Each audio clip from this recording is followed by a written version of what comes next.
las moradas de los ángeles tienen que ocupar necesariamente, si no pueden ocupar el tercer cielo, el cielo de Dios, y el espacio de la tierra está ocupado por los ángeles caídos, ¿dónde tienen moradas los ángeles? En el segundo cielo, en el cielo de las estrellas. De manera que los ángeles ministran desde el cielo y ahí al Señor. Desde el cielo Dios los manda en ministerio a la tierra o a donde Él quiera, conforme a su propósito, pero ellos tienen moradas que Dios ha preparado para ellos.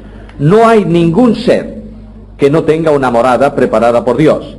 Ahora, cuando se habla de la ascensión de Cristo al tercer cielo, es decir, después de la resurrección, en Hebreos 4, dice que Cristo traspasó los cielos. Es una figura simbólica, teniendo en cuenta que la idea que hay de ubicación de los cielos para los judíos era primer cielo, luego segundo cielo, luego tercer cielo donde está Dios. Dice que Cristo traspasó pasó el cielo atmosférico, el cielo estelar y entró en el cielo de Dios. Recuerdo, por favor, que esto es un lenguaje simbólico para entender algo, pero que no podemos ubicar el cielo de Dios después del segundo cielo o donde sea, porque Dios, la presencia de Dios no tiene un lugar manifiesto en un determinado sitio del espacio y del tiempo, porque Él es atemporal. Ahora, Cristo se ha sentado, Efesios 1, 20-21, Cristo se ha sentado, está por encima de principados y potestades. Encima no solamente simboliza autoridad, sino lugar. Los principados y las potestades no pueden estar, no pueden morar, no tienen residencia en el cielo de los cielos, donde está el Señor Jesús. ¿Entronizado a dónde? A la derecha del Padre. Ahora, los ángeles de Dios se relacionan mucho con los ángeles del cielo. Notáis que muchas veces se dice, vino un ángel del cielo. No desde, sino del. Quiere decir que son ángeles cuyas moradas, cuya vivienda está en el cielo. Como no es el cielo atmosférico, necesariamente tiene que ser el segundo cielo. Además, habitualmente a los ángeles se relaciona también con las estrellas. Nos dice en el libro de Job, en forma poética y figurada, que las estrellas de Dios le alababan en la creación. No se puede estar refiriendo a los astros que Él estaba creando, sino a las estrellas en el sentido de ángeles majestuosos de la creación angélica de Dios. Ahora, que tienen moradas es un hecho. Mirad Judas capítulo 6. Versículo 6. Judas 6. Leemos ese versículo. Hay algunos ángeles que abandonaron ¿qué? No el lugar donde están hoy. Los demonios están en el aire atmosférico, tienen allí su cuartel general, pero dice que estos abandonaron sus ¿qué? Algo más dice, propia morada. De manera que tú vives en una ciudad y estás en tu propio piso. No importa que no seas propietario, pero estás alquilado en un piso, ese es tu piso. Y cuando la gente dice, ¿quién vive aquí? Aquí vive fulano de tal, o es el piso de fulano de tal. En este sentido, Judas dice que hubo ángeles que no tuvieron bastante con su casa y la abandonaron sus moradas. Ahora, de estas moradas habló Cristo. ¿En qué lugar? Juan 14. En la casa del Padre hay muchas moradas. Cuando tú utilizas ese versículo en forma un tanto alegórica, te supones que en ese lugar es donde vas a tener tu chalecito para toda la eternidad. Y todavía más alegóricamente, como se habla de materiales, dice que hay ángeles, he leído esa parábola, es como parábola, está bien, es interesante. Dice que hay ángeles construyendo nuestras casas, de manera que cuando tú llegues allá y veas un palacio impresionante y preguntes, ¿de quién es esto? Bueno, esto es de aquel hermanito que había en la iglesia que casi no hablaba nunca, se sentaba en el banco y dice, si esto es el de este, ¿cuál será el mío?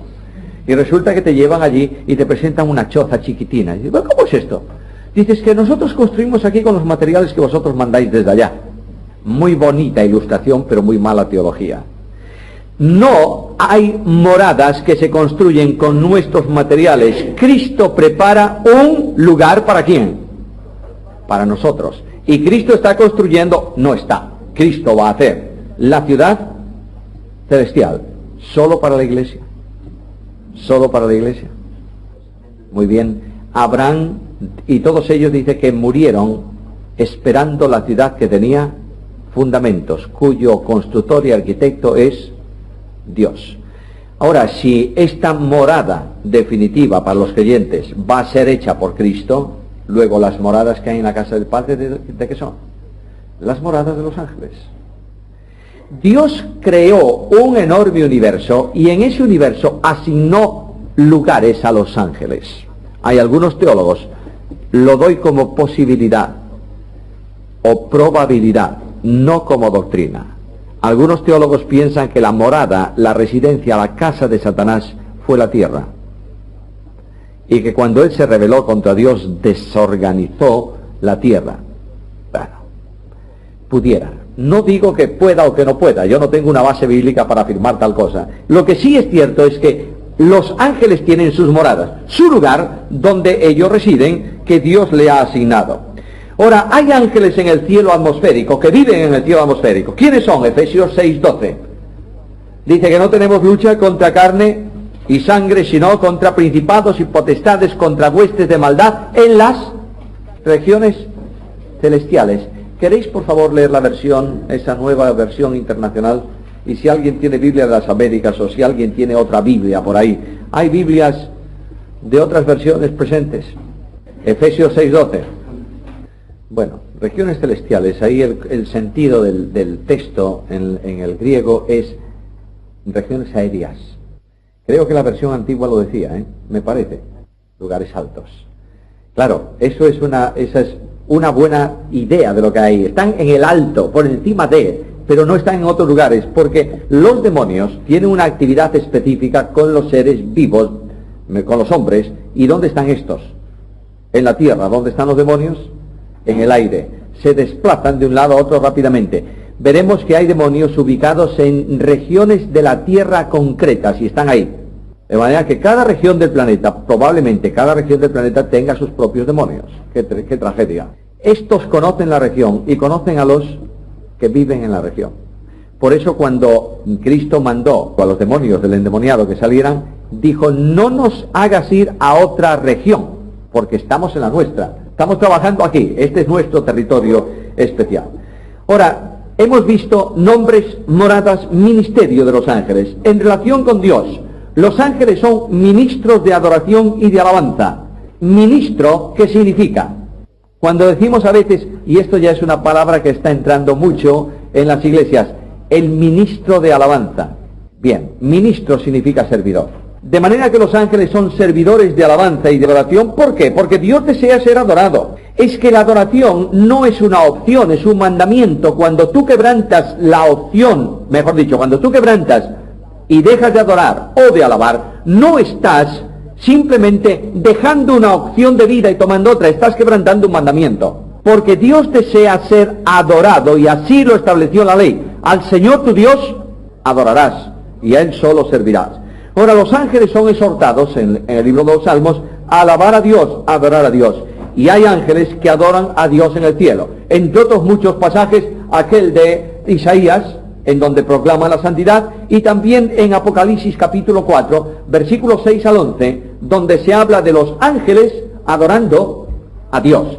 También en la adoración celestial hay una presencia de 24 ancianos. Sé que esto representa cierta polémica interpretativa. Algunos consideran que esos 24 ancianos son ángeles especiales. Para eso utilizan una línea de manuscritos que ponen, en vez de nos has redimido, ponen los has redimido. Pero son manuscritos que no tienen una fidelidad tan grande como la línea general en donde ponen nos has redimido. Los ángeles no son redimidos, ¿verdad que no? Luego, probablemente, lo más probable, la interpretación más natural del pasaje tiene que ver con la representación de la iglesia en los 24 ancianos que están en la presencia del Señor. En el entorno bíblico es esa interpretación.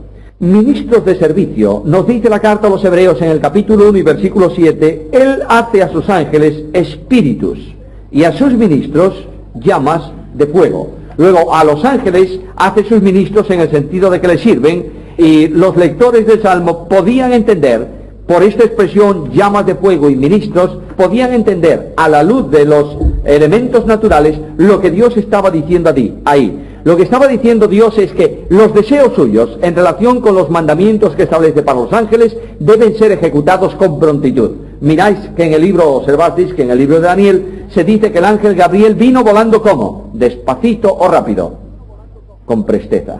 Dios manda y es ejecutado. Los hombres, en la medida en que viven en comunión con Dios, corren presurosos a ejecutar los mandamientos de Dios. Por ejemplo, Dios dijo a Abraham: levántate y vete al monte que yo te indicaré y ofrece a tu hijo. ¿Y qué hizo? ¿Qué dice Génesis? Se levantó muy de mañana.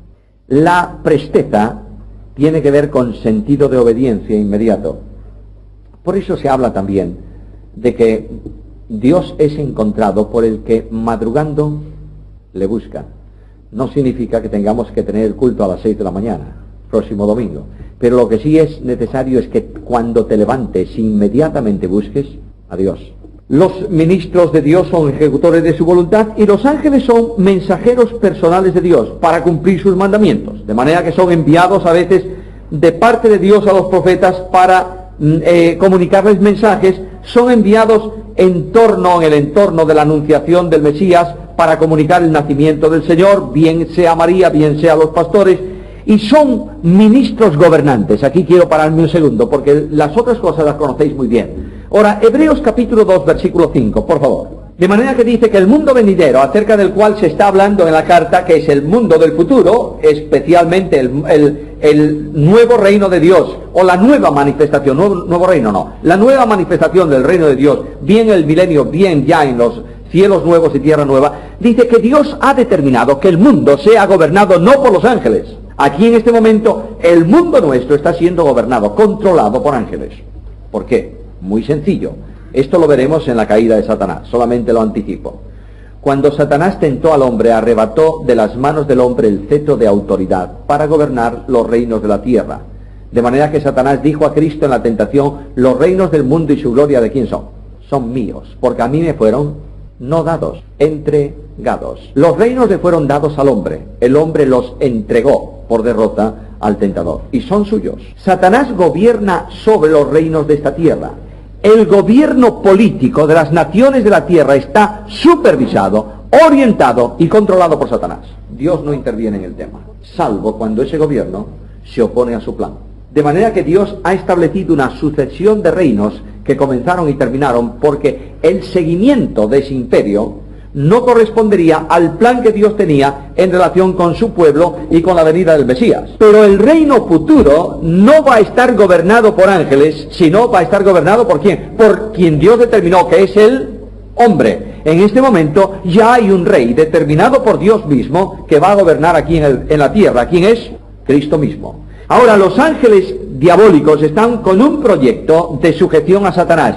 El proyecto de Satanás se resume de una forma muy sencilla: pongamos un hombre en el gobierno de la tierra en el cual Dios no pueda intervenir. El proyecto diabólico es colocar en el trono de Dios, aquí en la tierra, ¿a quién? Al anticristo. Este proyecto es un proyecto, ¿desde cuándo lo tiene Satanás en mente? Desde el principio. Cuando tentó, mirad, el proyecto es muy sencillo. Cuando Satanás tentó al hombre, lo que él quiso fue controlar al hombre para gobernar en el lugar que Dios había establecido. Y Dios dijo: no, por ahí no va.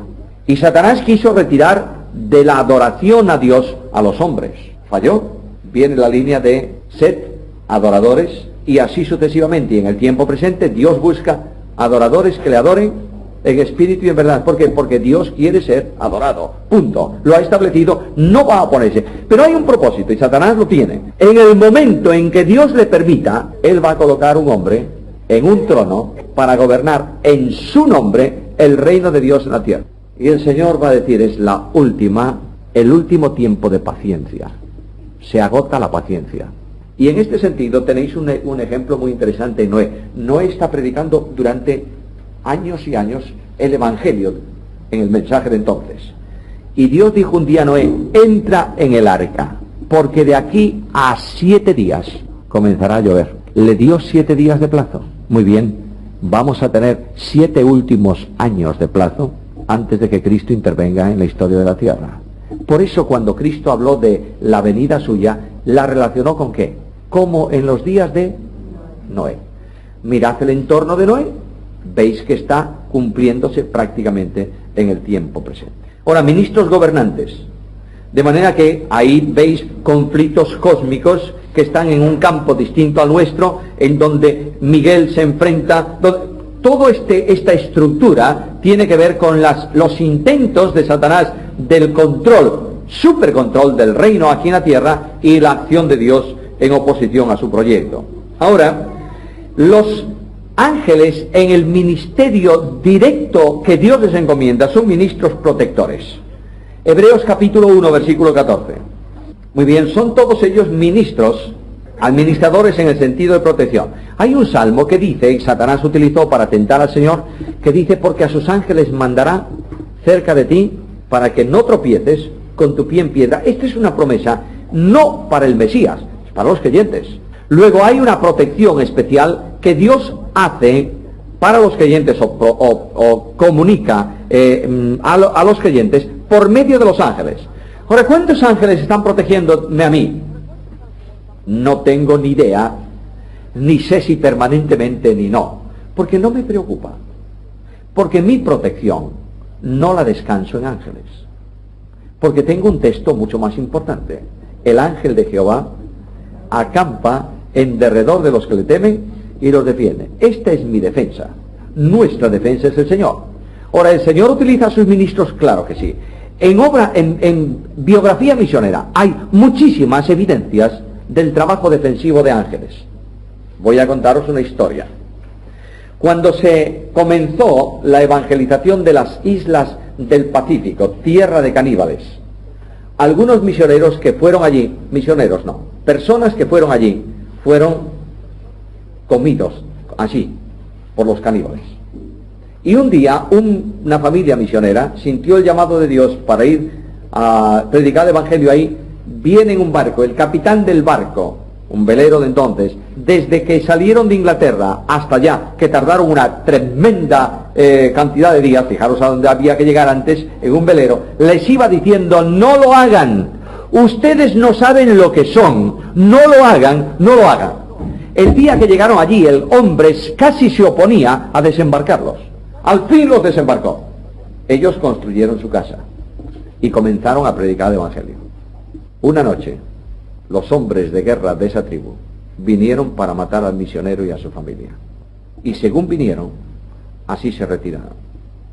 Pasó el tiempo, uno de los jefes se convierte y viene al misionero y le pregunta, ¿dónde duermen sus soldados? Y el misionero dijo, ¿qué soldados? Los suyos, los que les defienden. Nosotros no tenemos nadie. Hemos vivido siempre solos. Dice, no. Cuando nosotros venimos para matarles a ustedes hace tanto tiempo, toda la casa estaba rodeada de soldados vestidos de blanco. Por eso nos retiramos. ¿Quiénes eran? Los ángeles de Dios. Ahora, ¿quiénes vieron a los ángeles? ¿Los misioneros o los enemigos? Los enemigos. Entonces, ojito, porque os dais cuenta que hay algunos en nuestros días que quieren ver ángeles. No lo pidas. Deja que Dios revele su presencia a los que necesita en cuanto a protección.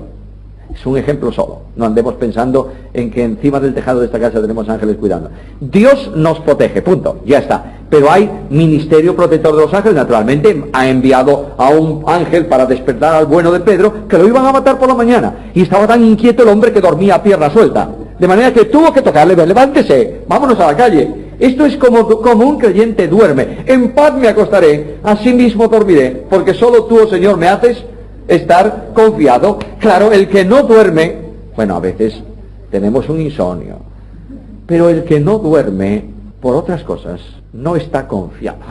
Los creyentes duermen a pierna suelta y tienes. Ahora, a sus ángeles manda para nuestra protección. Los ángeles tuvieron un ministerio, además de disciplina. Fueron instrumentos disciplinarios de parte de Dios para castigar ciertos pecados en el pueblo de Israel. Por ejemplo, ahí tienes a un David, que al final de sus años empieza a pensar de una forma muy mala y dice, voy a contar al pueblo, si eso estaba prohibido. Solo el censo del pueblo de Israel se produce por orden de Dios. ¿Por qué? Porque es mi pueblo, no es el tuyo, David, es el mío. De manera que yo establezco, y establece un censo Dios a la salida de Egipto, y establece otro censo cuando van a entrar en la tierra. Y resulta que si observáis los censos, son casi iguales. Dios ha prometido meter un pueblo numeroso en la tierra y lo cumple. Claro, 600.000 mueren en el desierto. Pregunta bíblica. Se dice por ahí que todos los que salieron de Egipto mayores de 20 años murieron en el desierto. Pero ahí se mata todo perro y gato. Solo murieron los hombres de guerra mayores de 20 años. ¿Por qué? Porque fueron los que se rebelaron contra Dios. Cuando Dios le dijo en Cades Barnea, entrad a la tierra y poseed la tierra, que dijeron ellos, no, son ciudades grandes, un ejército grande, nos van a matar. Y Dios dice, está bien, esa es vuestra posición. No queréis entrar a poseer lo que yo regalo. Está bien, no vais a entrar nunca.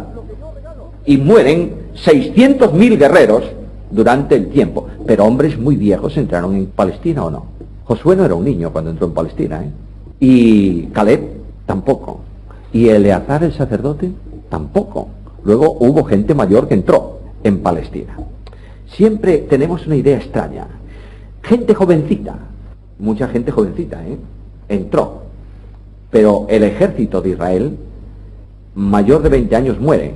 Pero los de 17 y 18 años, que entraron inmediatamente a formar parte del ejército, cuando llegan a la edad militar, que son los 20 años, cuando entran en la tierra después de 40 años, una persona de 19, ¿cuántos años tiene? 60 años. No era gente tan. Indudablemente había muchísima gente joven, que nace en el... Pero hay un pueblo hecho y derecho, no son chavalitos que entran en... Son gente madura y gente que ha sido breada, valga la expresión, durante 40 años en un desierto. Bueno, eso pertenece a la historia de Israel. Ahora, en relación con Cristo, los ángeles actúan en el nacimiento, anunciándolo previamente, comunicando el anuncio a los pastores. Durante la infancia de Cristo, protegen al niño de las intenciones de Herodes. De manera que Dios manda un ángel y le dice a José, levántate, toma al niño y a su madre y vete a Egipto porque Herodes los busca para matarlo. Pregunta, ¿hubieran podido matar a Cristo? Cristo dice, nadie me quita la vida. Tengo poder para tomarla, tengo poder para volver. Pero una cosa es que nadie hubiera podido, y de hecho nadie lo hizo. Pero Dios establece una cosa lógica. Es mejor mandar, por lógica, a un niño fuera de lugar donde se va a producir una masacre que cuidarlo en ella. De manera que Dios manda. El Dios de la Biblia es muy lógico, ¿entiendes? Esto no hace cosas asombrosas cuando no son necesarias. Manda y envía a su hijo a Egipto. Claro, alguien me va a decir, además tenía que cumplirse una profecía. Sí, es verdad.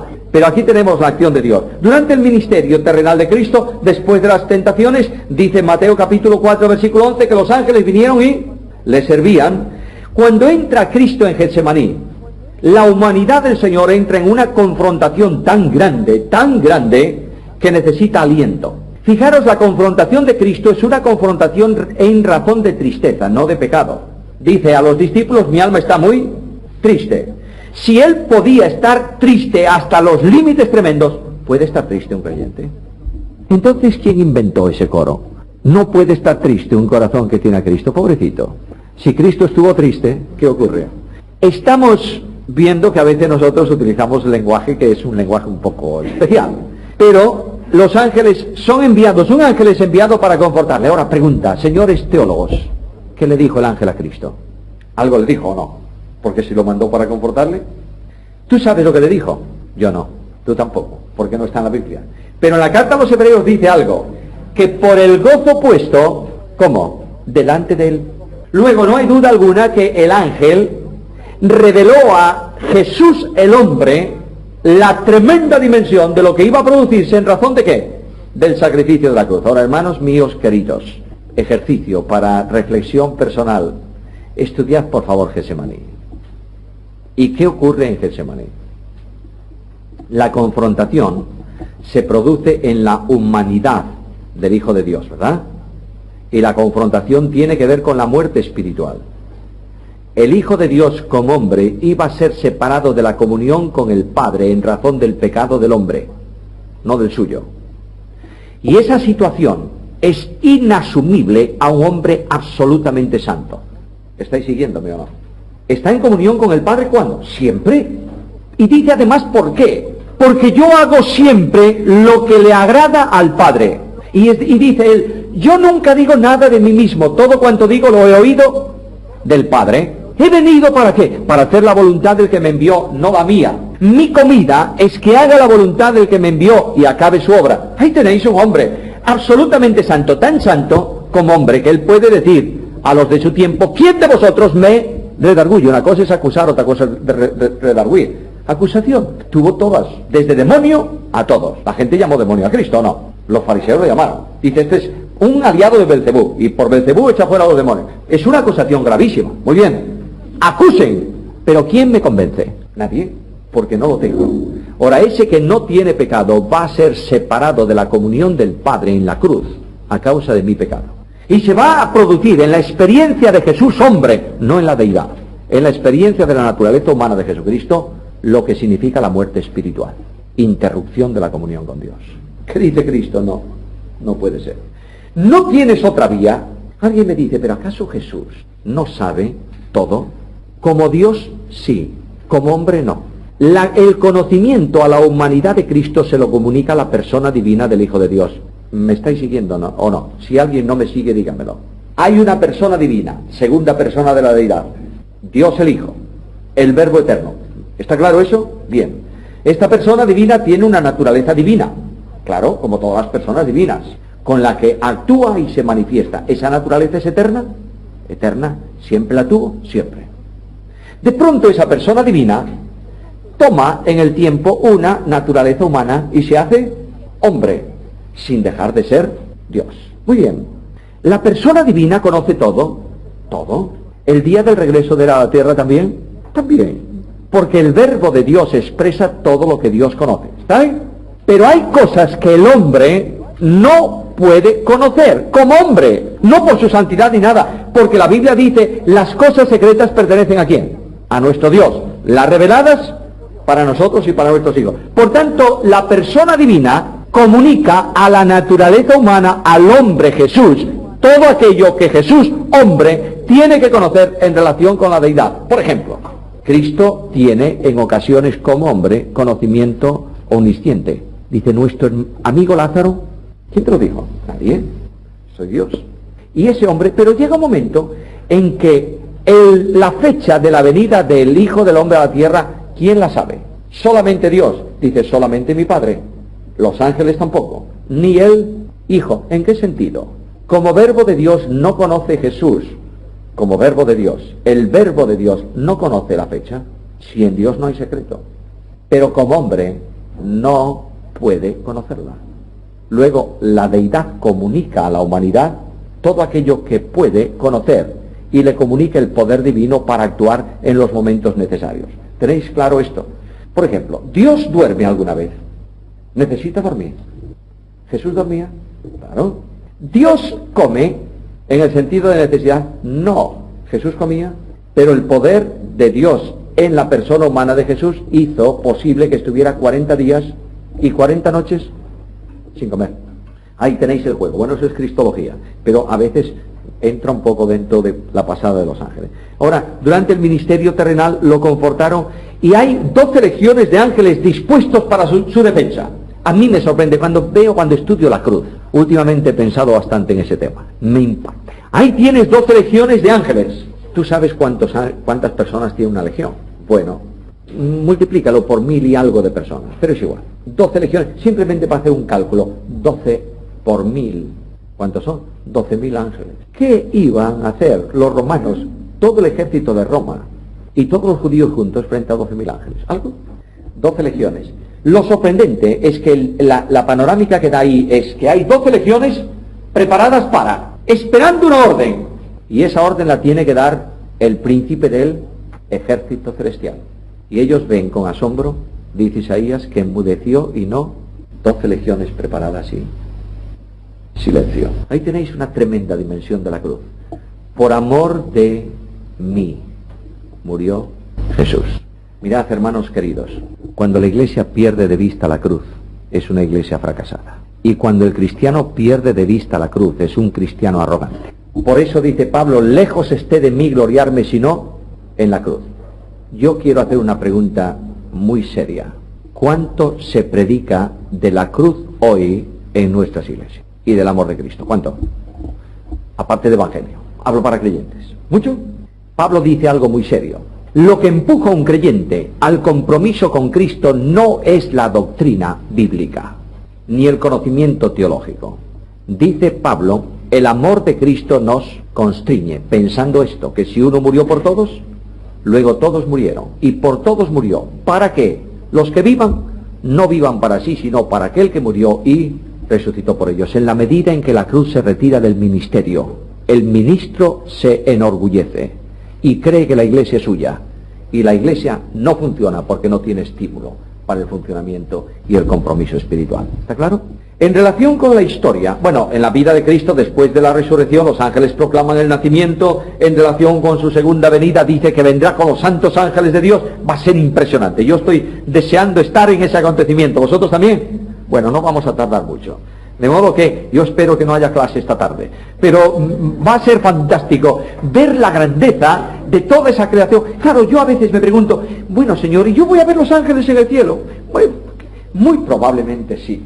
Porque Dios puede darme, primero, la visión. Segundo, mis ojos naturales de entonces pertenecen a un cuerpo espiritual, no tanto al cuerpo material de nuestro tiempo. Pero es igual, es igual. Lo que me interesa a mí es que yo me voy a levantar por la mañana tempranito en la ciudad celestial y voy a tener las calles limpias. Y no me va a funcionar mal el interfono del portal nunca. Ni me van a traer 1 kilo de propaganda a los comercios para llenarme los buzones. No, voy a tener tranquilidad, porque hay un servicio fantástico en la ciudad celestial a cargo de los ángeles de Dios. Ahora, en relación con la historia, los ángeles estuvieron presentes en la creación. Sí, proclamaban la gloria de Dios. No tuvieron participación pero estuvieron presentes en la creación. Ahora, en la entrega de la ley, es muy interesante notar que dice Pablo que la ley fue dada, Gálatas 3:19, por medio de ángeles. Y dice literalmente también que fue ordenada por medio de ángeles en manos de un mediador. El mediador, el que trae la ley, lo dice Juan en el capítulo 1, versículo 17, el mediador es Moisés. La ley vino por medio de Moisés. Ahora, los judíos creen que los ángeles pronunciaban las palabras de la ley. Hubo algo que Dios escribió directamente con su dedo de la ley. ¿Qué fue? Los 10 mandamientos. ¿Que los escribió qué persona divina? El Espíritu Santo. En tablas de piedra. ¿Por qué sabemos que es el Espíritu Santo? No creáis lo que os digo, porque lo digo yo. ¿Por qué sabemos que fue el Espíritu Santo? Dice que los mandamientos fueron escritos en tablas de piedra por el dedo de Dios. Bueno, el dedo de Dios podría ser Cristo también, ¿o no? Pero Jesús dijo un día, yo echo los demonios por el dedo de Dios. Y otro evangelio paralelo dice, por el Espíritu de Dios echo fuera los demonios. Luego Cristo nos ha dado la solución. Dedo de Dios, Espíritu Santo, que escribe con su dedo en tablas de piedra 10 mandamientos. Luego hay una parte de la Biblia que no fue ni revelada, fue escrita directamente por Dios. Claro, el bueno de Moisés, cuando llegó con esos 10 mandamientos al valle y vio el jolgorio que tenían aquellos, dijo, pero ¿cómo? ¿No tendrás dioses ajenos delante de mí? ¡Pum! No hay mandamientos. ¿Cómo no hay mandamientos? No hay piedras, pero sigue habiendo mandamientos, Moisés. Ahí tienes el manso de Moisés, que también se enfada de vez en cuando, y es muy manso. Bueno, Dios, pero probablemente el resto de los mandamientos, notáis que Moisés conoce los mandamientos que luego él escribe, ¿no es esto? Alguien le dio esos mandamientos. ¿Quién? Dios. Pero dice que fue por medio de ángeles. Muy bien, Moisés el transmisor, los ángeles, los elementos, los instrumentos en medio de Dios y Moisés para los mandamientos. Pero tampoco nos interesa mucho esto. Lo que sí sabemos es que lo que Moisés escribió fue palabra de Dios. Pero cuando voy a Hechos capítulo 1, Dios mismo hace referencia a su promesa por medio de ángeles. De modo que Dios envía a los ángeles aquel grupo de discípulos que están mirando el cielo. Quiero deciros que un día, en la ascensión, hay una presencia de ángeles en relación con una promesa. De manera que nos dice Hechos 1:11, que aquellos hombres estaban mirando al cielo. Se fue el Señor y ahí nos quedamos en la cima del monte, mirando las nubes. Ellos creían que iba a volver en ese momento. Yo casi creo que sí. Porque notáis que todos los hombres de la Iglesia Apostólica están hablando de una inminencia de su tiempo. ¿Recordáis en 1 Tesalonicenses? Luego nosotros los que vivamos, los que hayamos quedado. Santiago dice, está a las puertas. Y aquellos ángeles le dicen a los varones galileos: ¿qué estáis mirando al cielo? Este mismo Jesús vendrá así como fue. Quiere decir que y ahora voy al texto que está aquí en la hoja, por eso metí ese. En la página, citando Hebreos, dice que la palabra dicha por medio de ángeles fue firme. Luego los ángeles nunca han dicho de parte de Dios una sola mentira. ¿Por qué? Primero, ellos no son mentirosos, pero segundo, Dios no miente. Luego, la palabra dada por ángeles de parte de Dios tiene evidencia de cumplimiento absoluto. En relación con los creyentes, los ángeles fueron usados por Dios muchas veces para traer revelación al profeta, pero muchas veces también fueron usados para traer interpretación. ¿Qué quieres decir? No sé. Bueno, mira, la interpretación es esta. Y uno de los problemas que tenía Daniel era interpretar todas aquellas figuras tan extrañas, indudablemente muy extrañas, y viene Gabriel con la interpretación, y le da la interpretación. Luego, cuando Gabriel da la interpretación, ¿qué os parece que diría Daniel? ¡Qué fácil era, hombre! Sí, es sencillo. Efraín, nos es muy fácil a nosotros hoy interpretar la estatua de Daniel, ¿verdad? Sí, pues está ahí. ¡Qué fácil es para mí! Porque tengo toda una revelación nueva. ¿Nos es fácil entender el Mesías que muere y el Mesías que reina hoy? ¿O no? Claro, se ha producido la cruz y la resurrección, qué sencillo. Ahora ponte en la chaqueta de un judío, anda. Métete dentro de un judío que tiene una revelación de profecía que dice: el Mesías va a reinar, va a gobernar, va a poner orden, va a instaurar la justicia, etcétera, etcétera, etcétera. Y de pronto dice: y el Mesías va a ir a una cruz. No dice el Mesías, pero dice Isaías 53. Va a ir a una cruz y se va a morir. ¿Cómo entiende un judío, sin más revelación, cómo entiende eso? No puede entenderlo. Son dos líneas paralelas de una verdad. ¿Sí? Claro. ¿Dónde se han juntado? En ningún sitio. Simplemente hay una solución en la cruz. Qué fácil es para mí. Así ocurre también conmigo a veces en verdades del Nuevo Testamento. ¿Tú crees que hay una verdad bíblica que se llama la elección para salvación? Créelo, ¿eh? Algunos fueron escogidos por Dios desde antes del nacimiento para ministerio y salvación, como por ejemplo Pablo. Y ahora viene otra línea que dice: todo aquel que quiera venga. Y hay otra línea que dice: ninguno puede venir a mí si mi padre... ¿En qué quedamos? Pues quedamos en que me falta algo para juntar esas piezas. Ahora, ¿voy a juntarlas yo? Si las junto yo, voy a hacer como hicieron los judíos con la cruz y con el reino. Decir, el capítulo 53 no es para el Mesías, es para la nación. Pues te has equivocado, porque no has entendido las líneas, ¿está? ¿Creéis que va a haber una revelación más amplia cuando estemos en el cielo o no? Seguro. Y cuando estemos allá vamos a decirle: qué burros éramos, ¿eh? Qué fácil. Claro, tenemos una revelación nueva. Bueno, cuando hay un problema en la interpretación profética del Antiguo Testamento, Dios envió a veces a los ángeles. Dios envió a los ángeles en misión de conducción. Envió a un ángel para orientar a José sobre lo que debía hacer con María. Envió ángeles para instruir a Felipe para que alcanzara al eunuco etíope. Condujeron a Cornelio para que buscara... Bueno, los ángeles han tenido un trabajo y tienen un trabajo con los creyentes tremendo. Claro, el caso de Cornelio fue mucho más sencillo de buscar a Pedro que el caso de Bernabé de buscar a Pablo en Tarso. Porque lo único que sabía Bernabé es que Pablo estaba ¿dónde? En Tarso. Y fue a buscarlo hasta que lo encontró. Yo me imagino que tuvo un trabajillo, ¿eh? En cambio, Cornelio vino con una dirección en el bolsillo. ¿Cuál era la dirección que le dieron a Cornelio? Si hubiese correo, le hubiera mandado una carta y hubiera llegado: señor Don Simón Pedro, casa de Simón Curtidor, Paseo del Mar, Jope. Ahí está. Ahí tiene la dirección que le da a Cornelio. De modo que Cornelio no se pierde. Llega inmediatamente al mismo lugar. Los ángeles hicieron provisión. Por ejemplo, un ángel vino para confortar a Agar. ¿Quién era Agar? Claro, aquella Agar de Abraham. Para confortar a Agar. Esto, en cuanto a protección, ya hemos visto esto, de modo que dejémoslo ahí. Y en cuanto a cuidado de los justos muertos en la antigua dispensación, hay una presencia de ángeles. Por ejemplo, hay ángeles que llevaron a Lázaro al seno de Abraham. Ahora llega el problema en relación con los niños. Mateo 18:10. Bueno, a la luz de ese versículo hay una determinada base bíblica para suponer, para pensar que Dios ha puesto ángeles al cuidado de los niños. Esto en ocasiones se producen tremendos milagros, especialmente en relación con niños que no tienen uso de razón. No sé si leísteis y no sé tampoco en qué ciudad de España fue, que un niño pequeñito se cayó de una ventana, era un quinto piso, no sé cuánto, y llegó tranquilitamente al suelo. Claro, alguien me dice, fue parando por los tenderos de la tendales de la ropa, los cordeles de la ropa que lo fue frenando. Bueno, es verdad, pero ¿no creéis que hay una acción de protección muy especial ahí? Yo sé otra historia ocurrida en una ciudad fuera de aquí de España, en donde un niño pequeñito que recién empezaba a andar salió de la puerta de su casa que estaba al borde de la carretera, y en ese momento un camión pasó por encima del niño, y al niño no le pasó absolutamente nada. Nadie se lo explica. Tampoco estemos viendo milagros permanentemente en todo. Quiero decir que Dios tiene protección para los niños. Sí, Dios ama tremendamente a los niños. Y dijo, dejad a los niños, venid a mí y no se lo impidáis. Mirad, mientras Cristo ama tremendamente a los niños, la Iglesia le complica la vida a los niños. ¿Sí o no? Y recíproco, que los niños complican la vida a la Iglesia. Con razón, y yo soy niño hoy y haría más ruido todavía. Porque la Iglesia solo piensa con mentalidad de gente grande.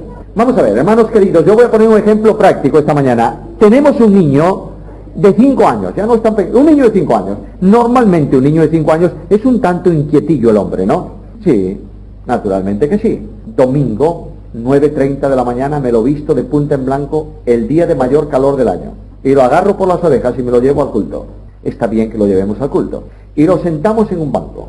Y le decimos, quietito, ni una palabra. Y el desgraciado está hora y media aguantando algo que él no entiende. Cállate.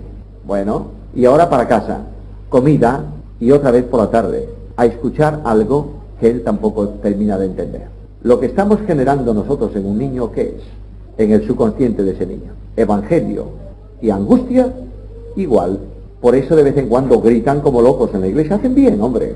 Están pidiendo que se les atienda. Y no terminamos de entender que hay que atenderlo. Luego, el Señor, en un ministerio de enseñanza tremendo, rodeado de cientos de personas, ¿qué dice a los apóstoles? Que le dicen a los padres, no traigan a los niños que hacen ruido. ¿Qué le dice? Un momentito. Estos son más importantes que todos estos. Vengan acá los niños. ¿Estamos atendiendo así a los niños? Cuando se concluye la reunión y alguien, anciano de la iglesia, pastor en la iglesia, el que sea, está saludando a la congregación que sale por la puerta, ¿saluda a los niños? Normalmente se agacha cuando sale el primero y le dice, oye, cuidado con lo que estás haciendo, que es el saludo que se le da al niño.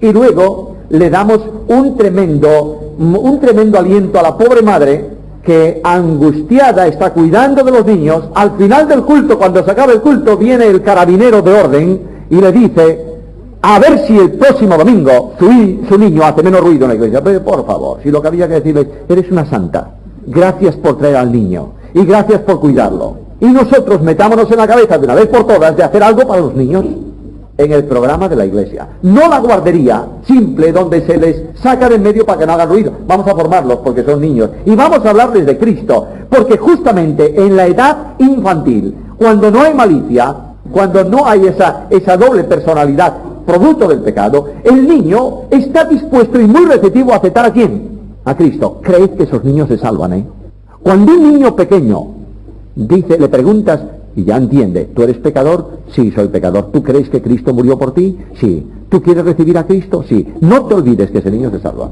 Ahí en esa edad. Porque nadie que voluntariamente no rechaza al mensaje del Evangelio se pierde. ¿Está claro o no? ¿Estamos cuidando de esos niños? No. Luego los metemos en una dinámica peligrosa de iglesia. Y el pobre niño empieza, cuando tiene oídos para oír, empieza a oír las basuras de la iglesia.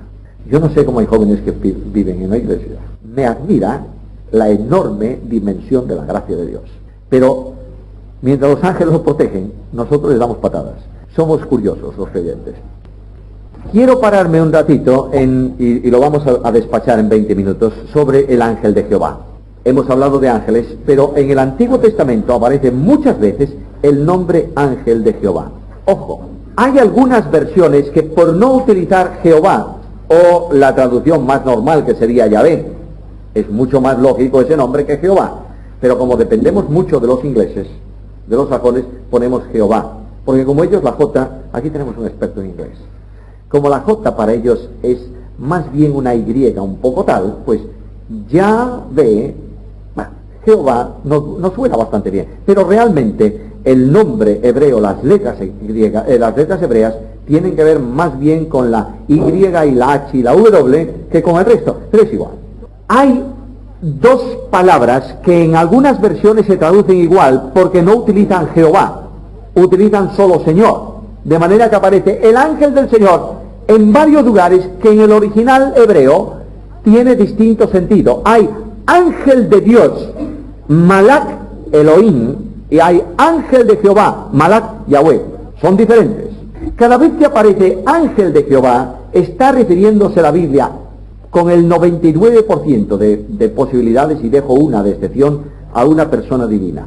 Si analizáis los pasajes bíblicos que presentan al ángel de Jehová, descubrís enseguida que se trata de una teofanía, es decir, de una manifestación de Dios en forma visible de hombre.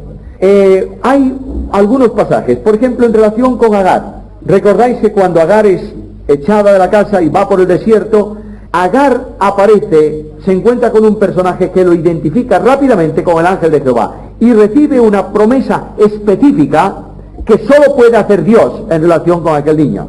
Y ella dice que ha estado... A ver, mirad por favor Génesis 16. Vamos a leer un par de versículos. Génesis 16, versículo 9. Rápido, antes de la comida tenemos que dar un repaso a esto del ángel de Jehová. ¿Le dijo quién? No le dijo Dios por medio del ángel, ¿verdad? Ni dice el ángel, de parte de Dios vuelve, no, le dice, vete y hazlo. Primera cuestión, habla en primera persona. Segundo, versículo 11. Muy bien, de manera que le comunica algo que no conoce nadie, solamente lo conoce la omnisciencia de Dios. Tercero, versículo 13.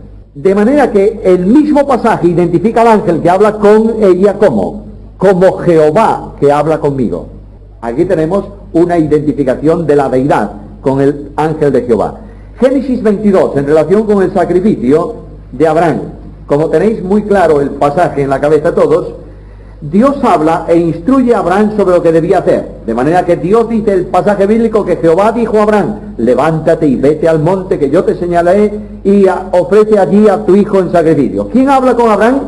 Dios. Ahora mirad el versículo 11. En el momento en que Abraham va a sacrificar a su hijo, ¿qué ocurre?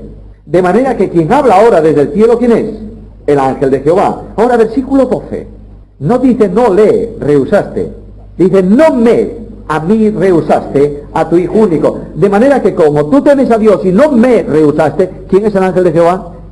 Dios mismo que habla con Abraham. Además, en el versículo 15 y 16, el ángel de Jehová vuelve a hablar a Abraham, estableciendo para él promesas con juramentos.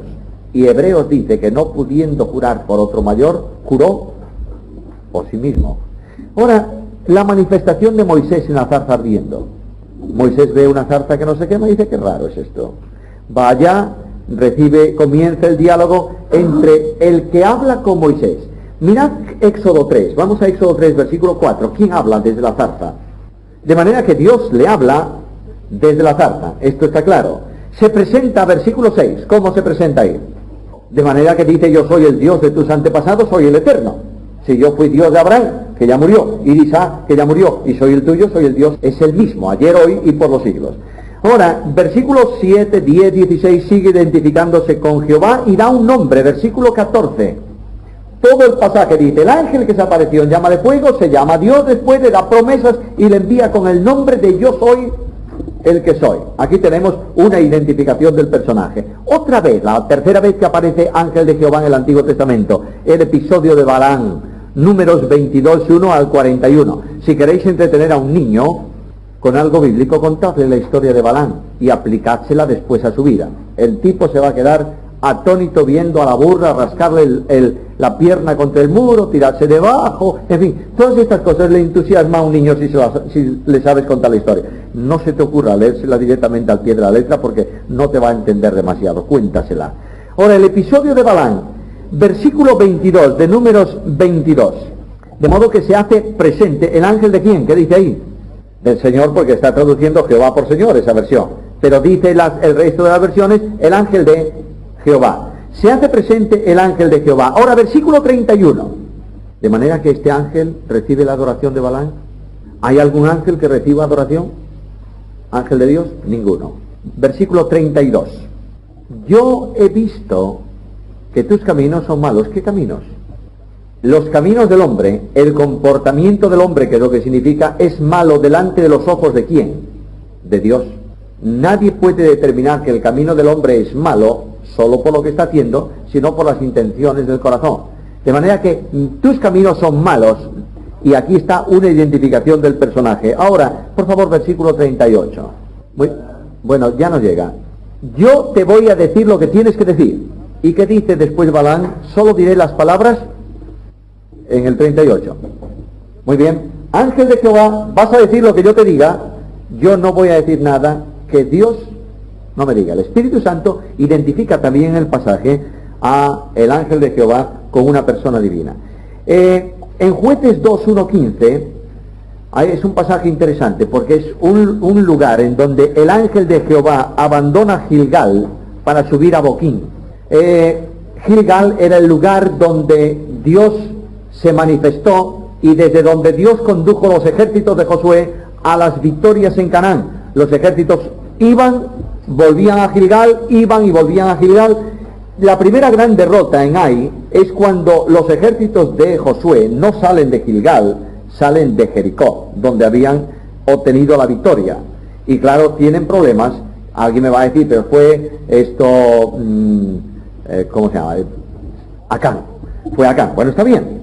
Pero hay toda una relación. El Gilgal significa centro o reunión, círculo.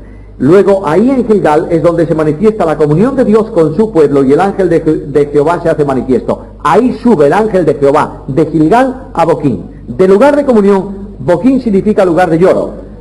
Estuvo esperando a que el pueblo volviera, no volvió. Dice, muy bien, vamos a cambiar de lugar de victoria a lugar de lágrimas. Ahora, por favor, el ángel de Jehová sube de Gilgal a Boquín, dice versículo 1. Versículo 1, ¿cómo se identifica? Bueno, no hace falta nada más. ¿Quién fue el único que juró a los padres? Dios. Aquí tenéis el ángel de Jehová identificado. Gedeón, capítulo 6 de Jueces, versículos 1 al 22. Yo sigo el hilo rápidamente. El ángel de Jehová se aparece e inmediatamente se identifica con Jehová. Versículo 12.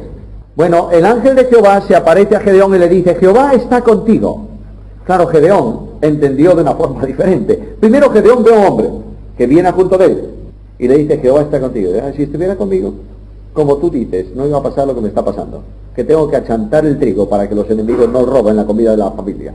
Pero lo que le estaba diciendo el ángel no es Jehová está contigo, como nosotros decimos que el Señor te bendiga. Dice, es que Jehová está aquí, a tu lado, contigo, yo soy. Le dice, y comienza hasta que Gedeón se da cuenta, versículo 14. Muy bien, de modo que el ángel que se aparece al principio, ángel de Jehová, ¿qué dice ahí? Que Jehová le miró. El ángel era Jehová. Y al final de todo, Jehová mismo responde con aliento, asegurándole que no iba a morir, porque cuando él dice, he visto el ángel de Jehová, dice, no vas a morir. Dios se ha hecho manifiesto a ti en una visión que permite al hombre ver y seguir con vida. Veremos lo que es. En relación con los padres de Sansón, ahí tienes a la madre de Sansón, viene el ángel, le hace el anuncio, al final de todo, el padre de Sansón, bueno, están viviendo un tiempo tremendo esa gente, porque dice el libro de Jueces, para entender ese libro hay que leer un versículo del capítulo 1 que dice, se levantó otra generación que no conocía a Jehová. La tercera generación, la primera de Egipto sí que conocía a Jehová.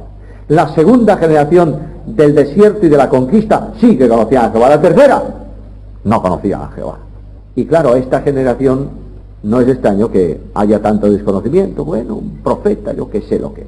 Pero cuando ofrece el sacrificio y el ángel sube en la llama, ¿qué dice? Hemos visto a Dios y vamos a morir. De manera que ahí el pasaje identifica al ángel de Jehová ¿con quién? Con Dios mismo. El ángel de Jehová en los Salmos, Salmo 34, versículo 7, mencioné el versículo antes. El ángel de Jehová acampa en derredor de ¿cuántos? De todos los que le temen o de los que le temen y los defiende. ¿Qué ángel puede estar presente alrededor de todos los que le temen? Solo Dios, que es omnipresente. Ahora, el ángel de Jehová en la profecía de Oseas, en relación con Jacob, en Oseas 12, dice que Jacob luchó con un ángel y allí le robó. Ahora, por el relato de Génesis, se sabe que fue Jacob, que fue Jehová, quien le salió al encuentro y luchó con él. Lo dice en Génesis 32:38. De manera que el varón que luchó con Jacob, ¿quién era? El ángel de Jehová. ¿Y quién era el ángel de Jehová? Jehová mismo. Bueno, ¿quién es? ¿Por qué el Señor Jesús? ¿Por qué solamente el Señor Jesús es el ángel de Jehová y no puede ser el Espíritu Santo el ángel de Jehová o el Padre? Porque estamos hablando de una persona divina, ¿no? ¿Por qué? La única persona divina que se reviste de humanidad es la segunda persona de la deidad. El Padre es invisible, dice, al Padre no le ha visto nadie ni le puede ver jamás. Cada vez que el Padre se hace manifiesto, hay gloria, luz, sonido, oscuridad, montes que tiemblan, etcétera, etcétera, etcétera, punto. Al Padre lo revela visiblemente ¿quién? El Hijo, de manera que Cristo dice, el que me ha visto a mí, ha visto al Padre. El Espíritu Santo se manifiesta en forma corporal. Cuando se manifiesta visiblemente en forma corporal, nunca se hace visible como hombre, se hace visible como paloma, como llama de fuego, etcétera, etcétera. La única persona que es hombre real, se reviste de humanidad en el tiempo y estaba previsto es Jesucristo. Por tanto, el ángel de Jehová es el Señor Jesús. Y esto nos daría opción a un estudio interesante sobre la pre-existencia de Cristo, ¿verdad? Yo creo que tendríamos que estudiar un año Cristología. ¿Qué os parece? Tabernáculo, Cristología, hay tantas cosas que tenemos que dar una vuelta. Ahora, una observación más, claro, y hay una cosa muy importante ahí. ¿Por qué son las espaldas de Cristo? Todo eso tiene un simbolismo tremendo. Jehová cargó en él. ¿Con qué cargas tú las cosas? Normalmente, la espalda.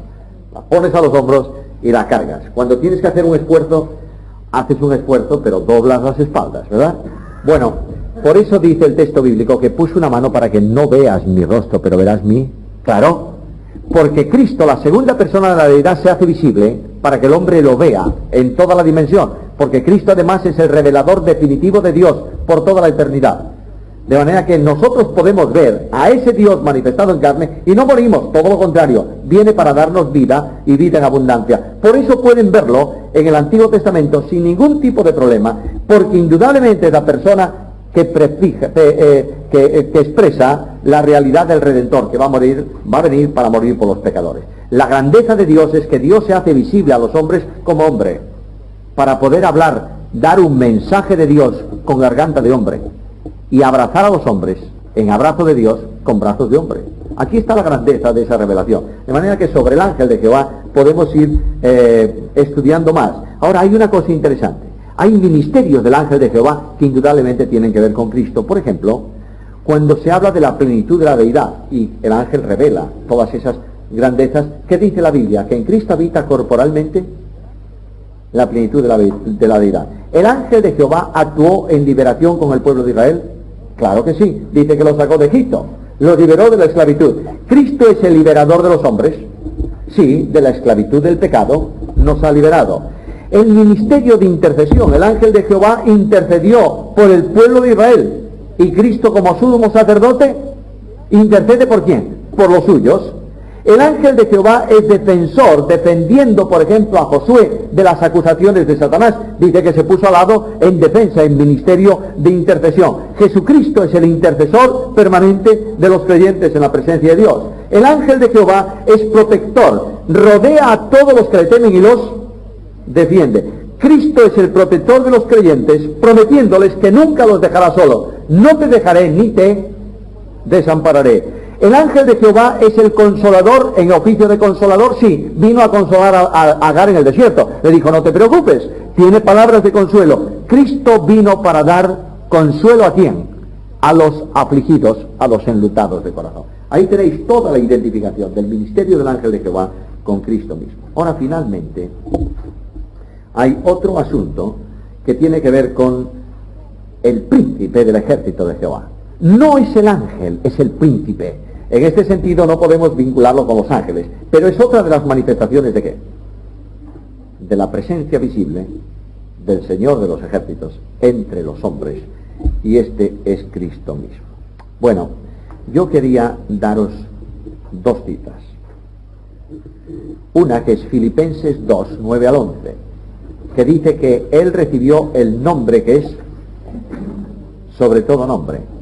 quiero daros otra cita, Hebreos capítulo 1, versículos 5 al 14, tomad nota de eso y leedlo con calma hoy, por favor, en donde dice que ¿a cuál de los ángeles dijo Dios jamás, tú eres mi hijo? ¿A dónde voy con esto? Voy a que reflexionéis que aunque los ángeles son impresionantes, grandes y poderosos, el Hijo es supremo sobre los ángeles.